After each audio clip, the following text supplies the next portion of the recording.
Let's go! All right, buckle up, everyone, because we're off to fair Verona. No, not the New Jersey one, the real one, home of romance, history, and hopefully some really good pasta. Join me, your humble narrator, and by humble, I mean incredibly handsome and charming, as we explore the top 5 places you have to visit in Verona. But with a twist, obviously. We're keeping it fun, we're keeping it fresh, and we're definitely keeping it real. Let's go. So, first up, the iconic balcony. You know the one, where Romeo was, all but soft. What light through yonder window breaks? Yeah, bit dramatic, wasn't he? And honestly, the balcony itself, bit small in it. I mean, imagine trying to have a romantic moment while crammed onto this thing. You'd be elbowing each other in the face trying to get a good look at the moon. And don't even get me started on the crowds. You'd think they were giving away free pizza with extra mozzarella down there. Everyone's jostling for position, trying to get that perfect selfie. Look at me, I'm standing near where Romeo maybe, possibly stood. Romance.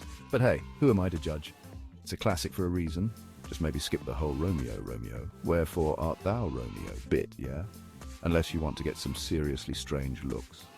And trust me, you do not want to see me try and pull off tights. Not a good look. Next up, we're braving the bustling heart of Verona Piazza dell'Erbe. This place is a whirlwind of colours, smells, and let's be honest, a little bit of chaos. We've got market stalls overflowing with everything from leather goods to limoncello. And the vendors? Absolute characters, every single one. They could sell ice to a polar bear, these guys. You'll hear every language under the sun here and probably invent a few new ones just trying to haggle for a souvenir.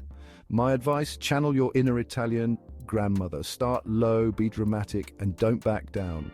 It's all part of the fun. Just watch out for flying pigeons. Those guys are ruthless when it comes to a drop gelato. Trust me, I speak from experience.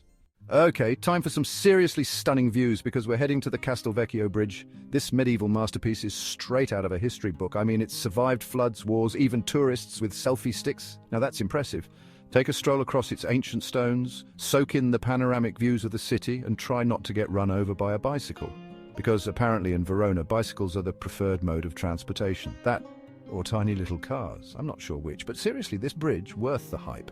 It's like something out of a fairy tale, just, with less singing cutlery and more pigeons. And speaking of pigeons, watch your snacks. They're sneaky little beggars, I'm telling you. Chapter 4. Verona Arena. From gladiators to guitar solos, get ready to rock and roll because we're off to the Verona Arena. This ancient amphitheater has seen it all: gladiatorial combat, opera performances, and probably even a few too many bad karaoke nights.